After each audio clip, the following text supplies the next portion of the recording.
The topic of behavioral euthanasia can often be controversial and stir many emotions in our community. Trish McMillan is back along with our wonderful colleague Sue Alexander to inform us why this is a topic that needs to be discussed more so that we can address the controversy as well as dispel many of the misconceptions. Trish and Sue also talk about their amazing support group, Losing Lulu, for anyone that has gone through the journey of living with a dog where behavioral euthanasia was the ultimate outcome. Trish is an internationally known speaker on the topics of animal behavior and sheltering. She holds a Master of Science degree in animal behavior and is a certified professional dog trainer. Trish worked for the ASPCA for nearly 8 years, first as director of animal behavior at the New York City shelter, and then with the field team, helping assess and rehabilitate dogs from cruelty cases, dogfighting, and hoarding situations. She speaks and consults nationally and internationally on animal sheltering issues, dog, cat, and horse behavior, dog aggression, and defensive handling. She also runs a popular online shelter dog behavior mentorship and other courses through the Shelter Behavior Hub, and is one of the co-founders of that Losing Lulu Facebook support group. Sue Alexander has over 25 years of experience training and handling dogs, both her and those of her clients. Sue has been teaching dog obedience classes since 1993. She has participated in a wide variety of dog sports, including obedience, tracking, retrieving, Schutzhund, nose work, and agility with her own dogs and those of her clients. She founded Dogs in the Park, and she was a student at the University of Guelph, and she co-owns that with her husband, John. She is particularly interested in the rehabilitation of aggressive dogs and the resolution of behavioral problems with dogs in family homes. Sue is a well-respected speaker both online and in person and has delivered programming in Canada, the USA, the UK, and Ireland. Sue has delivered webinars, seminars, and lectures on applied behavior analysis, resolving behavior problems, and working with clients. And don't forget, you can support this podcast by going to aggressivedog.com, where there are a variety of resources to learn more about helping dogs with aggression issues, including the upcoming Aggression in Dogs conference happening from September 29th through October 1st, 2023 in Chicago, Illinois, with both in-person and online options. You can also learn more about the Aggression in Dogs Master Course, which is the most comprehensive course available anywhere in the world for learning how to work with and help dogs with aggression issues. Hey guys, welcome to the Biting End of the Dog. I'm here with two of my good friends, Trish McMillan and Sue Alexander. I usually jump into people's bios at the beginning of the show, but I'm going to tell you a little bit of my personal experiences with both of these guys. I've known them for a while. Trish is my partner in crime on the workshop circuit. She's actually helped me get out onto the speaking stage, and I give much of that credit to her and teaching me so much about behavior in general in the shelter world as well. Trish is a guru in working with the ASPCA. She's got the master's in animal behavior. She has McMillan Animal Behavior, which is in North Carolina, and also is on Hill, which is this really cool place if you ever want to go visit this magical place with all kinds of different animals where you can learn about horses, cats, dogs, chickens, goats, and so many other critters. So I'm really excited to have Trish here. And Sue, I've known way back from the IAABC days, sort of like a mentor in my early days of the old Yahoo groups. Sue was always very helpful in steering me in the right direction with some of my behavior misconceptions, I would say. We have this running joke, Sue's sort of like the hardcore Trish, because you guys might not know. Sue, I think it was broken foot or broken, what did you break? You broke something. I broke my leg and tore all the ligaments up my foot. Yeah. And so, Sue's like hardcore. Like, she's like, let me just throw a little spit and mud in that. And like 2 days later, she's like traveling around and walking around on this thing. And like every time Sue's got something going on, it's like 2 days later, I see her up and around and moving. So it's definitely very hardcore behavior. But Sue owns Dogs in the Park up in Canada, and we're going to be talking about more about that as well. But we're going to drive into the conversation of something that really is sometimes difficult to talk about, something that needs to be talked about more, though, in our industry. I know the conversation's been ongoing for the last few years more readily, but it's definitely something that often is kind of a tough path for people to navigate, especially for trainers talking to clients. So I do want to give a content warning in the beginning for anybody that might be considering behavioral euthanasia or maybe has had to experience this previously, that we will be talking about behavioral euthanasia throughout the episode. Can we add in the non-content warning of even though we're going to talk about something really, really difficult, Trish and I are happy people, and we have a lot of fun, and we are playful. And that's a really important part of how we approach behavioral euthanasia. So yes, I want us to be really aware of this as a sensitive topic. But Mike, there's something else we've got to keep in mind, and that is the animals that we are talking about are really, really important to the people that we work with. And so it's really important that you understand that although this is a sad topic and it's a difficult topic, there's also moments of enormous joy. The people who come to us that we help with their dogs and sometimes cats and giraffes and llamas and elephants and hippopotami, those animals are really important to people. And so when we're talking about this, we may have a moment where we get sad, and I might cry. I've cried on camera more than twice about this, and I'm used to it. Trish is used to it. You might cry. It's okay. I don't mind. But it's okay, too, if we laugh. There have been some really funny things that have happened that are surrounding behavioral euthanasia. And what I want people to understand about behavioral euthanasia is that the range of emotions, that's cool. It's okay. So it's okay to laugh about the time that I had to take a dog for behavioral euthanasia. I loaded him up in the back of the car and we drove to the vet. And on the way to the veterinarians, he got into a box of motor oil and he bit into it. And then in my rear view mirror, I see arcs of motor oil on the inside of my car. And, although it was a really sad day when we lost Alex, I mean, it was tragic. It was shortly after I got married. It was my husband's dog, and it was a behavioral euthanasia. He had tried to attack one of my staff members. That was a horrible day in my life. And every time John and I talk about it, we also laugh about cleaning up all that motor oil. It was a whole case. It was 12 liters of motor oil. And so I think it's really important that we understand that when we're talking about behavioral euthanasia, let's let ourselves be emotional in all aspects. It's okay to laugh, and it's okay to laugh and cry at the same time. And it's okay to say, I love this animal and I hate him so much. And he's hurt me so badly. And he's so important to me and my family. That is actually normal. And it's really, really cool that we've got that opportunity to experience that range of emotion. And it's something Trish and I talk about a lot. Yeah, this is a really important point. And I'm glad you brought that up, because we often think of behavioral euthanasia as just, the negative emotional aspects of it. But we need to, as you mentioned, bring in the positive side to sort of balance things out for ourselves as well and to survive through that. Trish was on, I think it was on 4 years ago, so 3-4 years ago on season 1, where we were talking about behavioral euthanasia and the formation of the group, Losing Lulu, the Facebook group, which has grown tremendously since then and evolved. So Trish, can you tell us a little bit, how that came about and sort of what you've seen evolve over the years? Yeah. It's been, is it 5 years or 4 years we've been doing Losing? So this will be season 4. So yeah, you had started it though before that. So yeah, I think it's 4 years since we lost Lulu.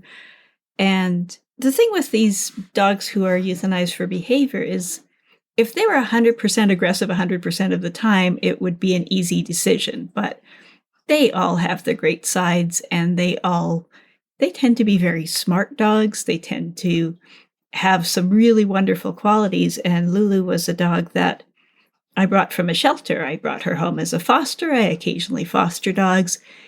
And she was just this sweet, happy, wiggly dog. And she'd recently had a litter of puppies, and she was looking pretty rough. And I thought, bring you home, get you spayed, get you cleaned up, and you're going to be a beautiful dog. And when I got her home, it took a while. It took a number of months before it came out that she had some issues with other dogs. And at first they were just mild issues, and she was picky about her friends, and she hadn't done any damage, and she was still in the category of, let's find her home maybe she doesn't want a dog roommate.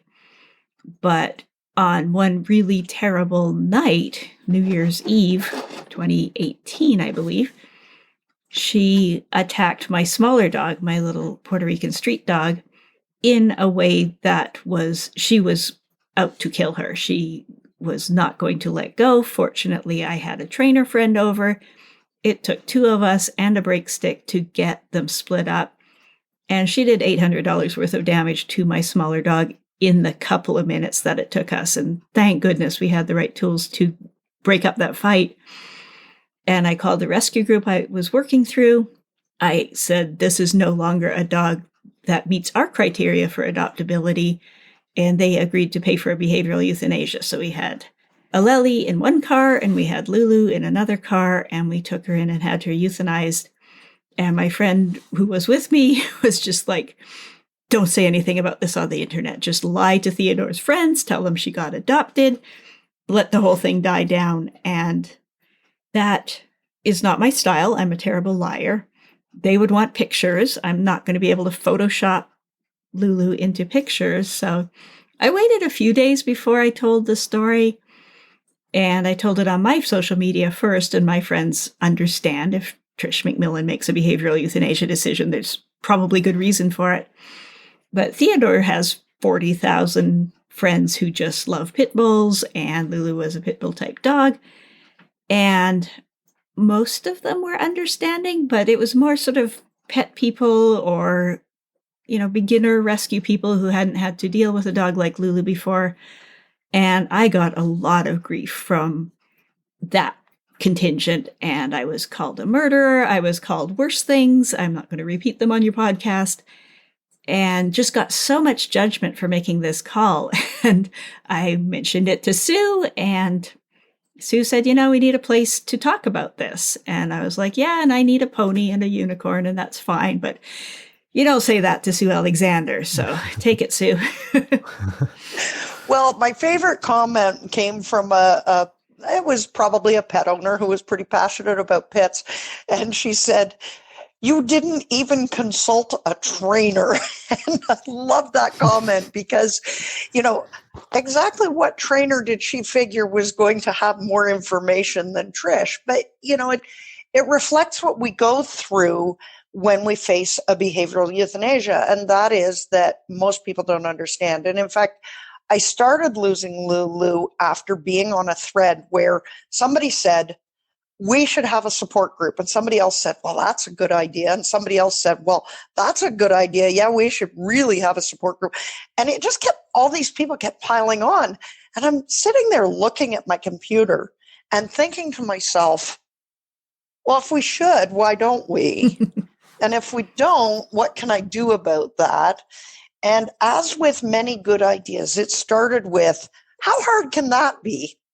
And so I started a Facebook group with the intent of, it might be a couple of hundred people, like, maybe my good friends, maybe Mike will join and maybe Trish will join and maybe I'll be there. And, we can all hang out and drink coffee and talk about, how hard this is.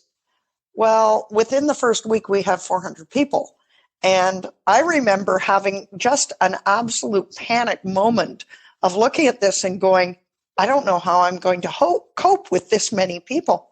2 weeks later, we had 1,000, and it's been growing ever since. We're almost at 24,000 now. Wow. And what I did, as you know, Mike and Trish knows, I live with a traumatic brain injury, which means that sometimes my screen time is very limited, and my screen time was really limited at that point. So I was able to do, a little bit of screen time, but it very quickly became apparent that we needed to moderate this. And we have the most incredible group of people who help us to moderate this. We've got one person who pretty much manages all the people who ask to come in. And we have a whole bunch of other people who manage the post queue because all the posts are moderated. And we have a motto. One of our volunteers made up a motto, and it has changed my life. It has absolutely changed who I am. It's changed what I am. It changed how I practice. And that is keep it kind.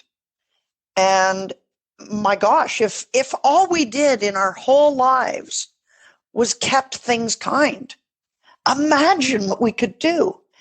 And the thing for me is I don't have to imagine it because every single day I get the information of keeping it kind matters. It matters a lot. And we have created the kindest, most thoughtful place that you can imagine. Yeah, it is strictly moderated. If somebody comes in and they're like, why didn't you try this? Bye-bye. You cannot be on Losing Lulu if you're going to second guess it, because what is the person going to do? Dig up their dead dog, reanimate them, get a different trainer, try a different technique. It's too late. Even if you don't agree with every single decision that's been made, these animals are gone. And it's not just dogs. We have cats, horses, rabbits, snakes, all kinds of animals. They're all dearly loved. They are all missed. People are suffering, and second guessing is not going to help anything. The kindest thing we can do is let them tell their story, be free of judgment. And it is a really unique place on the internet. It is on Facebook. It is not anywhere else at this point. But well, we do have a website. No, that's true. We have a website now. I didn't know that. We have losinglulu.com. It's brand new. Well, it's not brand new anymore. It's now about 6 months old. We did that because we wanted to make sure that we maintained control and copyright of our content. So we have what we call hippo essays. And Trish, you're going to be very excited. I went to the Met today. I'm in New York City. I went to the Met. You told me, Mike, that I could go off topic a little bit. Oh, you're just going to be so excited. So dangerous. So tell them about, oh, it is so dangerous. It's so dangerous, but it's so good. I got something. Its name is William. I did not know that Lulu's partner was going to be called William. And where did William go? Okay, tell them about hippo essays while I find William.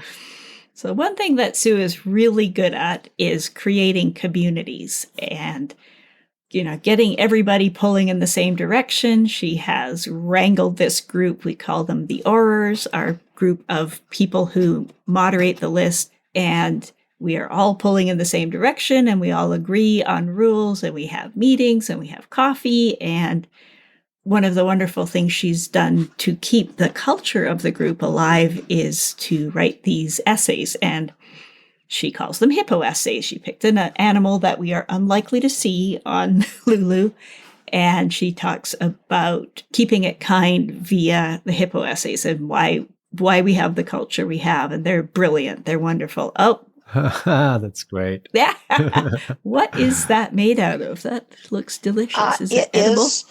No, it is a magnet. I actually get two hippos there. So at the Met, I didn't know this. At the Met, their mascot is a hippo, and the hippo's name is William. And I needed a hippo magnet. And Mike, I will take a picture of this and send it to you. This should be the icon for this particular episode. Send it to me. I will. I'll take a picture and send it. I'm so excited about this. And Trish, I got a hippo postcard to send you and everything because, I wanted to choose an animal that we could talk about in the abstract so that we could talk about, if we want to talk about training, and I talk about dog training, then the person who has lost their cat is going to say, well, that doesn't apply to me. But if I want to talk about training in the abstract, and I want to say, we may not have chosen the best training method for our Lulu, and maybe that contributed, but it doesn't matter because now that your Lulu is gone, you can take that lesson and you can move on. And so one of my hippo essays, I talk about the importance of not naming names because it's really hard on the internet. If somebody, goes online and says, oh, I worked with Sue Alexander and she told me I should kill my dog, that's going to hurt me professionally. And in fact, that's not what I would ever say to a client. So when I'm talking about behavioral euthanasia with a client, I will say, I think we should talk about behavioral euthanasia. I do not say you must kill your dog.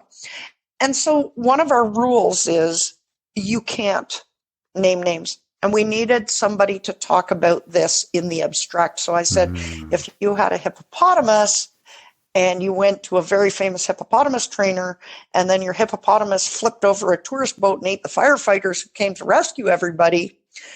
That's kind of a funny way of talking about it. And so we sort of ended up with the hippopotamus as our model. And I did not know that many people refer to pit bulls as house hippos. And I had no idea. And so I just put this out there. And so we refer to my essays, and I've got about, I don't know, a dozen of them that talk about various aspects of behavioral euthanasia. One of them is running around and saying, I worked with Trish, I worked with Sue, I worked with Mike, I worked with whomever, and then saying, and my dog died. That's not useful information when you're grieving. Yeah. Well, you get so much shame and blame from every other place that we try to get people to tell their stories, but without blaming the breeder, blaming the shelter, blaming the trainer, blaming them. A lot of them blame themselves, and it's so painful. Reading the cases on losing Lulu, and if you are a dog trainer or a shelter person, you are welcome to join. Just answer the screening questions appropriately and honestly. They are some of the most fascinating case studies you will ever see. And so many of them are so similar. People get a puppy from wherever. There's some early signs and social maturity hits. It often gets worse. They go through a process of different trainers, different meds, different veterinarians. And we all end up in the same place. Like it's one of those romance novels, they all end the same way. Lulu stories kind of all end the same way, but it's been really interesting that people have come from all over the world. The animals have come from all different places. They are all different breeds of dogs, but the stories are so similar, and a lot of the feelings are really similar. And I talked on the last Bitey End of the Dog, I told my personal story. If you want to go back to that one, I'm not going to tell it again because I will start crying, but a lot of the feelings are really similar, and I try to prepare people, whether you're in the shelter, whether it's a personal client who is going through a behavioral euthanasia. One thing is you're going to want to try everything. And the person that I co-owned my dog with made an actual list and put it on the fridge. And every time we got near the bottom of the list, I'd be like, okay, I guess we have to make the decision. He would find one more thing. Like we haven't tried this medication, or we haven't tried more exercise, or we haven't tried the midnight walk club. Like there is always going to be one more thing to try. And I like Sue's line, you don't have to try everything. You just have to try everything that is reasonable for you. All right, we're going to take a short break, and we'll be back to hear more from Trish and Sue.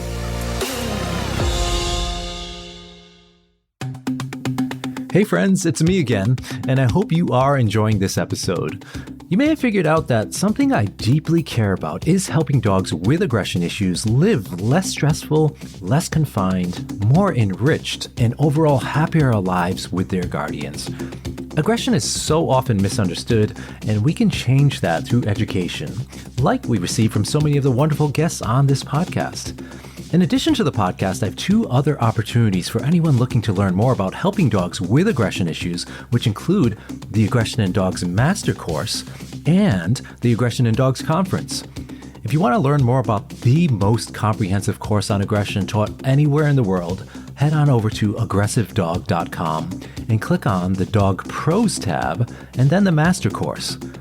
The course gives you access to 23 modules on everything from assessment to safety to medical issues to the behavior change plans we use in a number of different cases, including lessons taught by Dr. Chris Pockel, Kim Brophy, and Jessica Dolce. You'll also receive access to a private Facebook group with over 1,000 of your fellow colleagues and dog pros, all working with aggression cases. After you finish the course, you'll also gain access to a private live group mentor session portal with me, where we practice working through cases together. And if you need CEUs, we've got you covered. We're approved for just about every major training and behavior credential out there. This is truly the flagship course offered on aggression in dogs, and it's perfect for pet pros that want to set themselves apart and take their knowledge and expertise to the next level, or even for pet guardians who are seeking information to help their own dog. And don't forget to join me for the 4th annual Aggression in Dogs Conference, which is happening online and in person from Chicago, Illinois, September 29th through October 1st, 2023. This year's lineup includes many of the amazing guests you might have heard on the podcast, including Sue Sternberg, Dr. Tim Lewis, Dr. Christine Calder, Sindor Pangal, Sarah Stremming, Sean Will, Masa Nishimuta, and many, many more.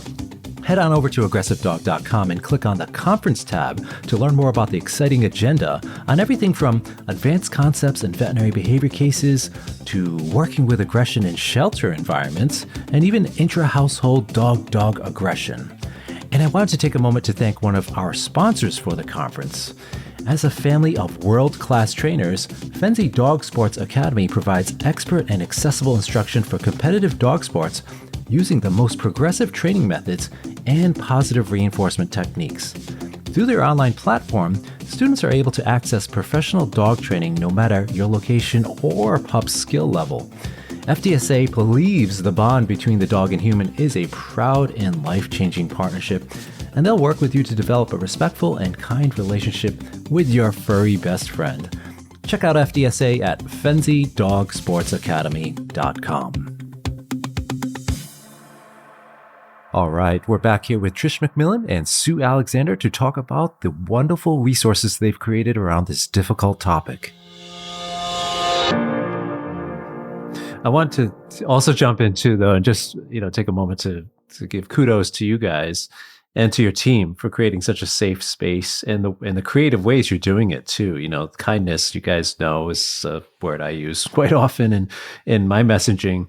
And I can't imagine the monumental task, right, of having to create a safe space for 24,000 people discussing probably one of the most difficult topics on the planet to discuss. So, I just wanted to make sure that you are receiving the recognition that deserves, because it is not an easy task. I mean, to run any kind of Facebook group on any topic is hard enough as it is. So, and it is our mod team. I give all the kudos to them. They are the most amazing, kind people on the planet. They really are. And it's so important to understand that being kind actually takes a fairly firm hand. So, if somebody says, well, you should have, they will get that moderated. That comment will be moderated out.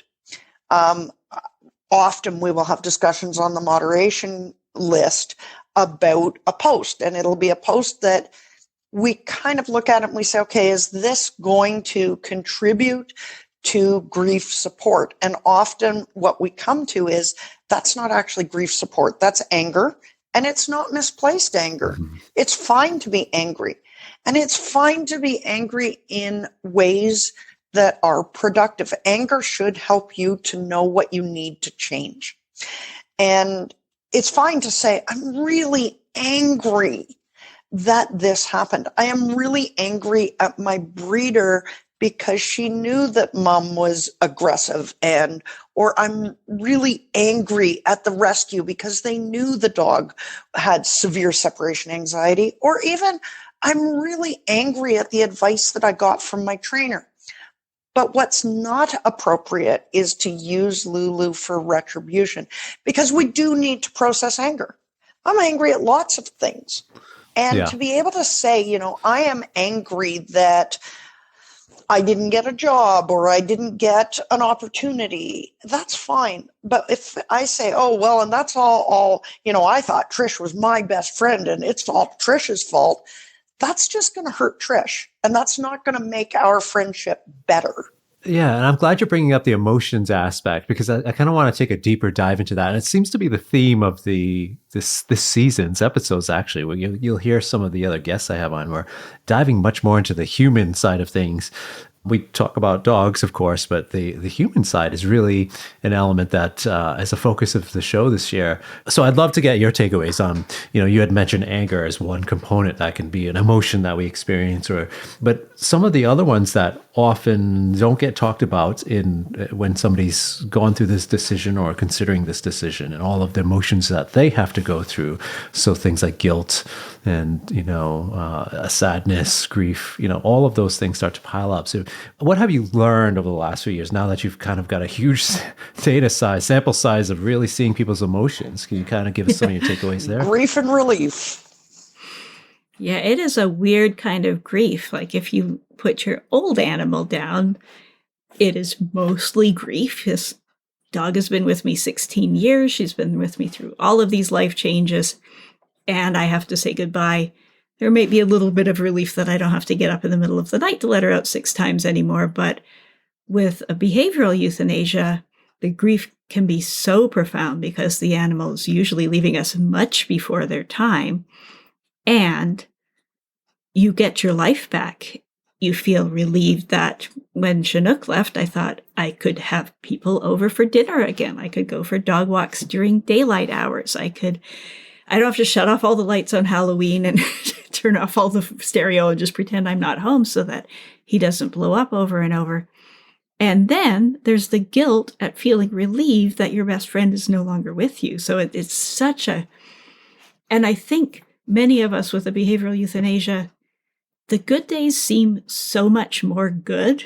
I made the decision to euthanize Chinook twice, and the first time he had such a great day. He had his last walk, he had his last steak, there was no aggression, and we chickened out. We called the vet right before the appointment and said, we cannot do it. And I think when you have a good day, when you're living with an animal who has some very profoundly terrible moments, those good days feel so much better than the good day with my lovely, friendly dogs I have now. They're all good days. Like they're all kind of the same, but when it's like this, it's a whole different feeling. Well, and I think, the other thing about the grief and relief aspect of it is that when I look at the level to which some of the people on Losing Lulu go, in order to accommodate the needs of their profoundly, profoundly ill animals. And I want to be very clear that I believe that we are not euthanizing healthy animals. We are euthanizing animals who are not healthy, because health includes behavior. And if you're not behaviorally healthy, if you're not able to live in a normal situation, even with support, then we are alleviating suffering when we euthanize. And so I think about one case that was on Lulu about a week ago, and it was a lady who was talking about how guilty she felt for euthanizing a dog that they had kept going for about 5 years. They'd raised it from puppyhood. And at about the age of 2, so social maturity right there, the dog began to become aggressive, and it became progressively more aggressive. As of last November, during the American Thanksgiving holiday, she moved out of their family home into a trailer on their property with the dog so that the dog could keep breathing. But it meant that she left her children and her husband and her other dogs living in the house, and she was living separate from them. It meant that her family was removed of having her there at Thanksgiving because the dog was not able to be left for long periods of time. The dog was self-injurious, I believe, as well as being dangerously aggressive. For the Christmas holidays, her family is very much a family that celebrates Christmas, and they like to have guests over. Her family had Christmas without her because she needed to be in the trailer with the dog. And when she finally got to the point where she realized that this stopgap measure didn't meet the dog's needs and the dog attacked her and she could no longer care for the dog, she euthanized it. And she says, I don't feel like I did enough. And I think one of the things that we have to realize about this is that when you live with an animal with a profound behavior problem for a very long time, normal isn't normal. I had a horse that I euthanized for a behavior problem. She was very dangerous to me. And Trish and I talked about behavioral euthanasia with Kayak many, many, many times, like for years.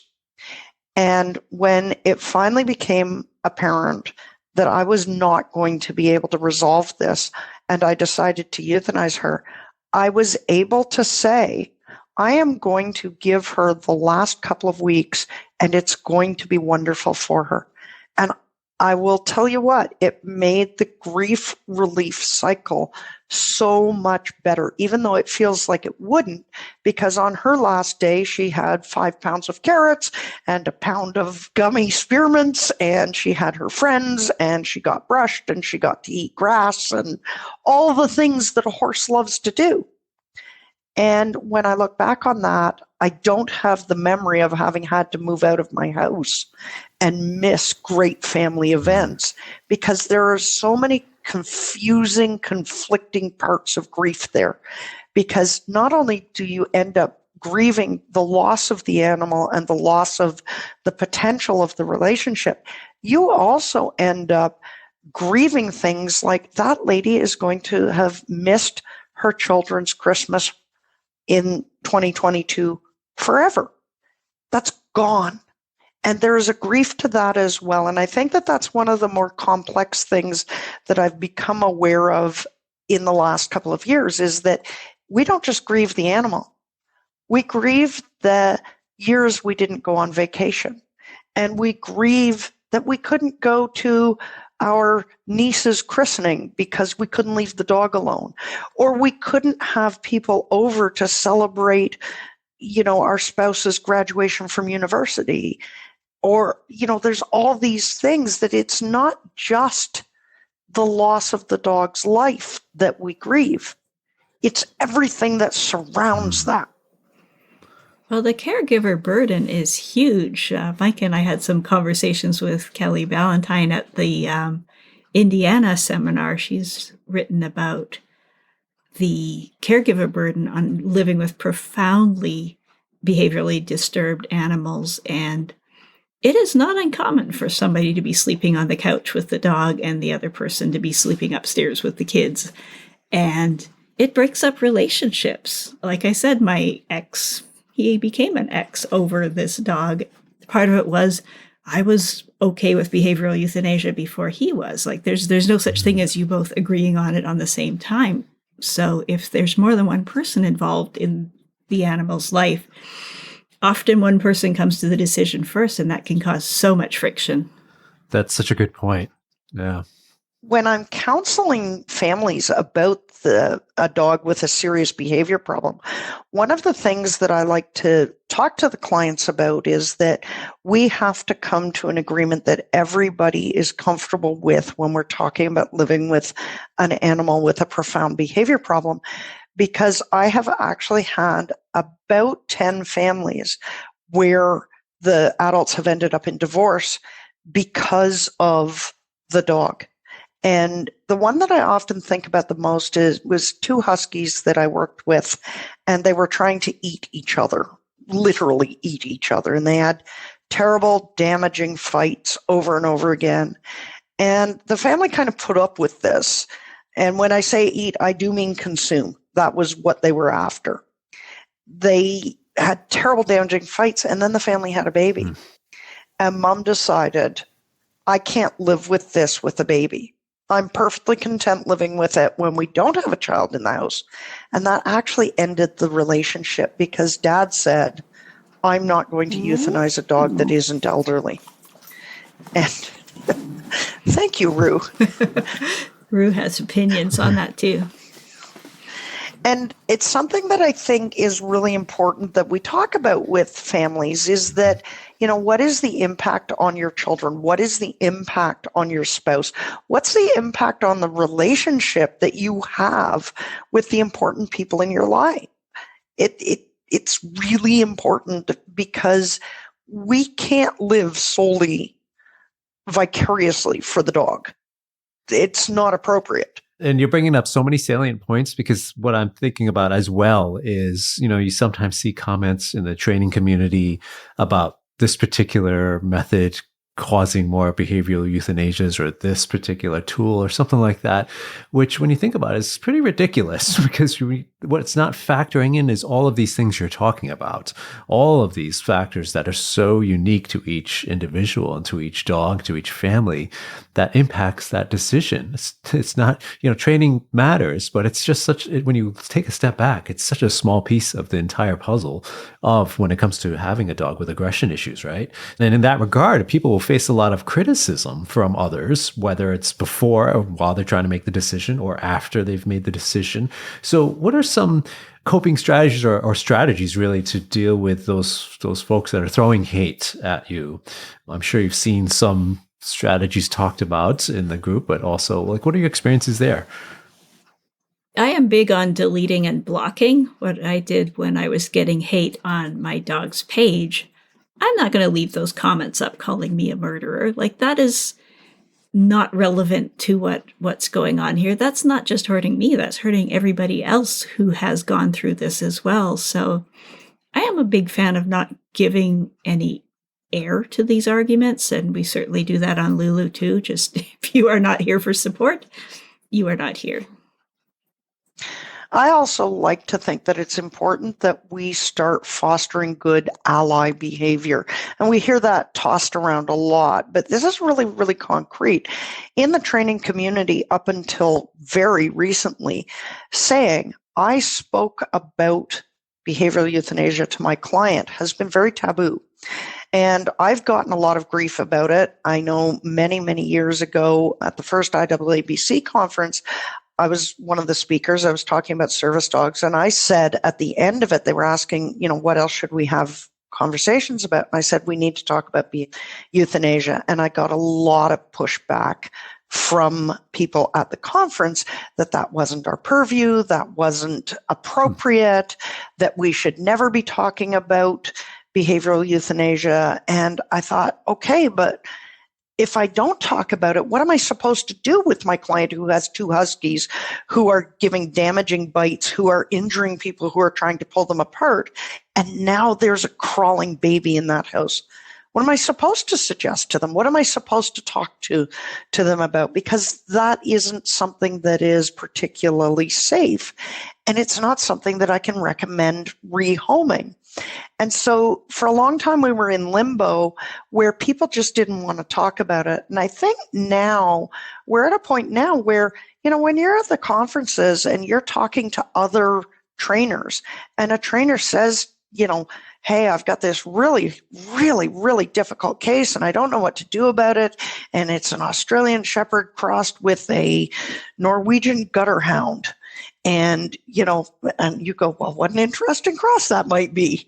There is no such thing as a Norwegian gutter hound, as far as I know. That's my mythical breed that I use when I talk about sort of theoretical dogs. But somebody says, I've got this dog on my caseload and, the dog got loose in a park and it caused a damaging bite and, and this and this and this. And the dog keeps getting loose. And I want to talk about what our options are, but I don't have a lot of good options left. And one of the things that happens then is people say, oh, well, let's talk about tools. It's obviously all about tools. And I say, no, let's talk about quality of life. The first thing is your client's dog has a really crappy quality of life, and your clients have a crappy quality of life.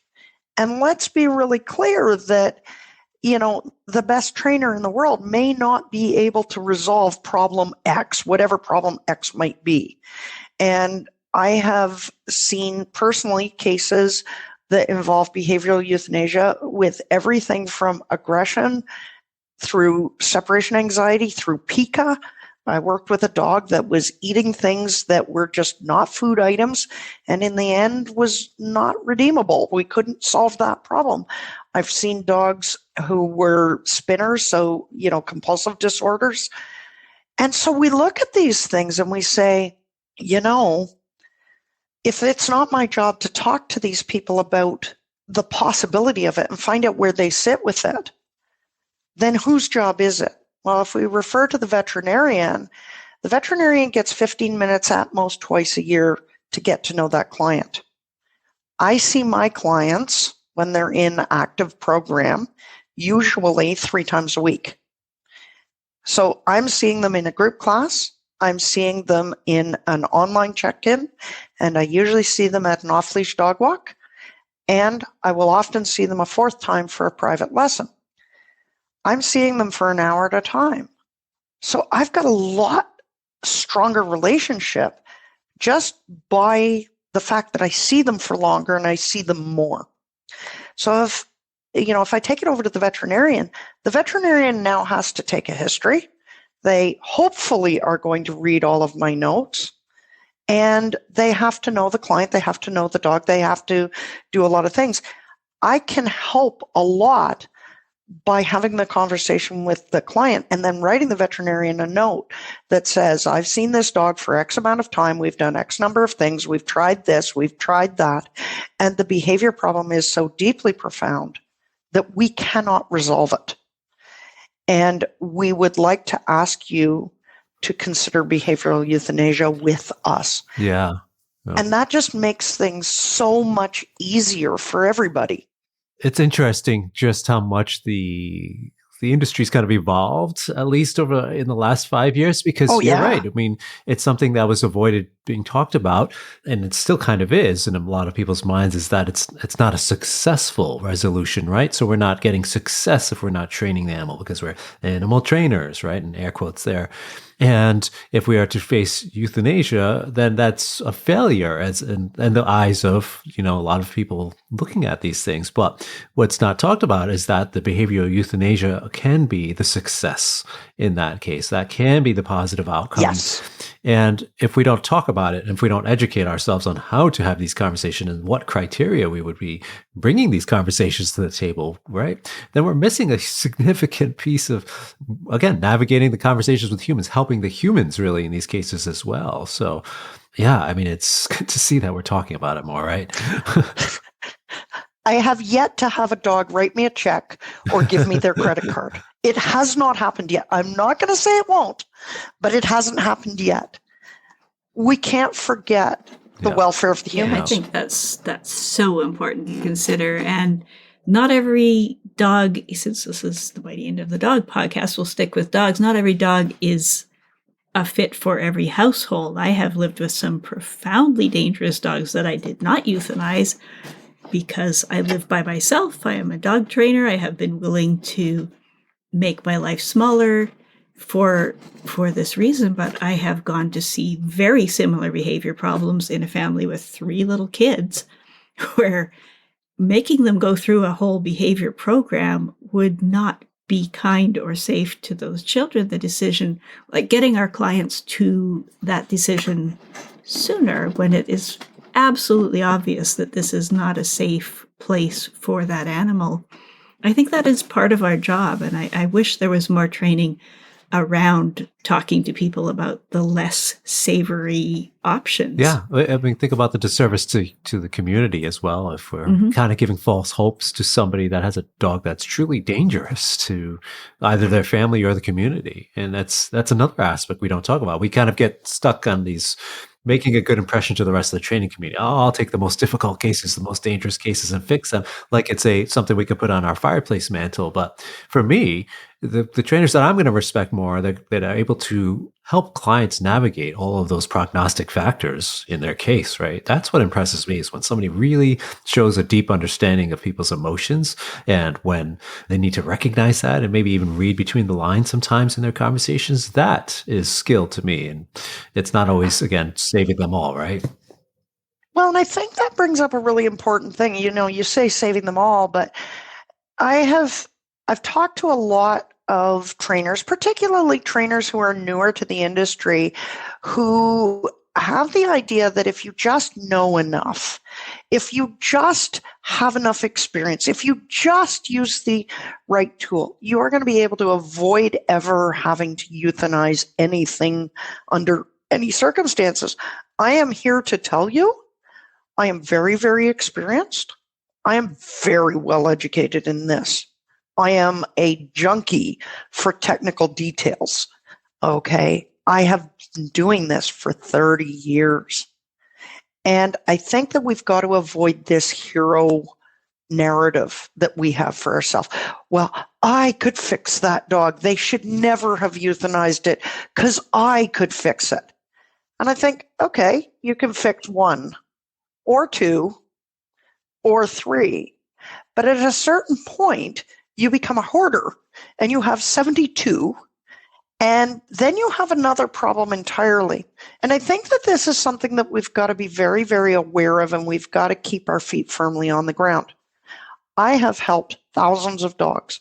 And I've told people, this is a dog that we need to have a conversation about, and had them go and see another trainer and come back to me and say, see, Sue, you were wrong. And I'm going to tell you what the answer is when somebody comes back to you and says, see, you were wrong. We didn't need to euthanize this animal. The answer is, I'm glad to be wrong. That's it. Mm-hmm. I don't need to discuss it with them. I don't need to tell them they're wrong. I just need to say, I don't need to be a hero. I'm enough of a hero in my own life. Okay, I've got all these crazy things that I do. I can be a hero in other ways. And the way that I like being the hero the most is by being kind to somebody and helping somebody out. Heroism, in my opinion, comes on a much smaller level. Saving every single dog with every single behavior problem is a recipe for making sure that I can't do the rest of my life well. Yeah, I just wanted to tag on to Sue's point that I went and got a master's degree in animal behavior, in large part to try to figure out what I could have done differently around my first behavioral euthanasia. And the only thing I would change if I had Shuduk again in 2023 instead of 1997 is I would euthanize him more promptly. Theodore has things to say about that. I would know now that a dog who is growling at me at 3 weeks of age, like not in a playful way, has a profoundly abnormal brain.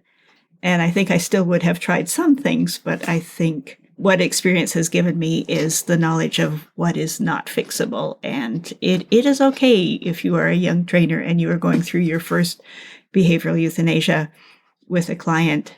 We've all been there. If you train long enough, you will have this discussion. Yeah, that's a really important point. Yeah. Yeah, I really want to encourage anybody who's new to the field to understand you're not going to resolve every case and turn them all into Larry the Labrador. It's not going to happen. Yeah. And it's okay. I mean, that's a natural progression in our journey as trainers, right? Like we kind of move through that of like, I want to take all the cases. I'm going to take aggression cases. I'm going to fix them all. And then you realize that is an impossible type of goal. It's a good goal to have, but it's not possible, right? And as we get more experience, we learn the nuances that only come with time and experience, right? And so I would love to, if you guys could point out some resources. So I know when the Facebook group first started, it was actually, there was not a lot out there on grief support and other support services that are out there that are kind of in this topic. So there's obviously lots of mental health professional and different avenues to go in that direction. But what have you guys discovered in the last few years for this particular topic for resources? Well, we do keep a resource list on losinglulu.com, and we try and keep that up to date and keep those links live. So rather than give you guys a bunch of links that you'll have to remember off a podcast, I'm going to encourage you to just go to www.losinglulu.com and look under the resource pages there, because that's where you're going to find the most up-to-date links. Perfect. There are a couple of things that are really important to understand. We don't actually have a lot of mental health links there because it's an international list. And so periodically we'll get people who want to post, some of the newer 3-digit codes for suicide prevention and mental health support and that kind of thing. And we don't usually put those up on Losing Lulu because those are very regional. We do have resources like where to find some certified trainers, because that's a more international thing. I have certainly referred many of my clients to your podcast, Mike, because you discuss a lot of issues in behavior. Those are really, really valuable. And Trish and I are aware that these discussions are so tricky And so one of the things that we do is we run a couple of different courses. So we've got an on-demand webinar called Introduction to Behavioral Euthanasia for Families. And that will be in the show notes so that you can find it. So if you are a pet owner who is dealing with a dog who is particularly difficult, that is actually a really good starting point because it talks about how do we look at the criteria. We also have a 4-week course. We're recording this in the winter right now, so we're on, I'm not sure which week of that, and Trish and I do that. And then we've got another one as well. So we've got behavioral euthanasia for shelter staff and volunteers. And we've just put in place a pro version. So you can buy 5 or 10 seats on the course. And we have discussion groups, guidelines, and all kinds of things for shelter workers. So those are kind of the nutshell. But Trish, you might have a few others that you want to share. Yeah, I'll just mention that all of those are available on shelterbehaviorhub.com. And I also teach a 13-week behavior mentorship, shelter dog behavior mentorship. And one of the things that we talk about for a whole week, because I think it's so important, is setting adoptability criteria for shelters, because just having a document that says what do we adopt out and what do we not adopt out without some little face with little brown eyes looking at you at the time, having an objective list is really, really important. It'll never cover everything, but it will help shelters make appropriate decisions with their more difficult animals, and such an important thing for us to do. And I offer consults on that privately as well. Awesome. And anything else you guys are working on? I've got a new in-person mentorship that I'm offering at Dogs in the Park. We also have something at Dogs in the Park called the Dog Trainers Crucible. And the Dog Trainers Crucible is a online group. It's got a social media component and it has a monthly webinar, but it also has a monthly discussion group and it has guests. So I'm hoping, Mike, I've got to reach out to you. I'm hoping you're going to come and be a guest on the Crucible with me sometime. And it's $15 a month Canadian, which is cheap because it's meant to help trainers who are new to the industry. And so often we'll get people talking about cases that they might be considering behavioral euthanasia on the Crucible, and that's a new resource. And I'll be sure to link to that in the show notes for sure. Trish, do you have anything else you wanted to add to that list? Yeah, I mean, Shelter Behavior Hub, we have new stuff happening all the time. McMillan Animal Behavior, which is trishmcmillan.com. If you're a new trainer and you would like help talking a client through a behavioral euthanasia, both Sue and I do private consulting. Yep. You can send your client to us. You can hop on the call as well and hear how we talk to them. But we encourage you to come and take the 4-week course with both of us called Talking to Clients About Behavioral Euthanasia, because I wasn't taught this in school. I did an apprenticeship. I did an in-person dog training school. I got a master's degree in animal behavior. Nobody taught me to talk to my clients about it, and I put my foot in my mouth more times than I can count, and I would love to help you not do that with your clients. Excellent. Me too, because I also put my foot in my mouth way more often than I should have. Trish, Sue, thanks so much for coming on. I appreciate you guys. I'll definitely link to all the things you mentioned. So thanks so much for addressing this difficult subject. Yes. Thank you, guys. I hope you enjoyed this informative conversation with Trish and Sue. They've been amazing friends and colleagues, and I can't thank them enough for all of their contributions to the dog training and sheltering communities. Don't forget to head on over to aggressivedog.com for more information about helping dogs with aggression, from the Aggression in Dogs Master Course to webinars from world-renowned experts and even an annual conference. We have options for both pet pros and pet owners to learn more about aggression in dogs. I also have the Help for Dogs with Aggression bonus episodes that you can subscribe to. These are solo shows where I walk you through how to work a variety of types of aggression, such as resource guarding, dog-to-dog aggression, territorial aggression, fear-based aggression, and much, much more. You can find a link to subscribe on the show notes or by hitting the subscribe button if you're listening in on Apple Podcasts.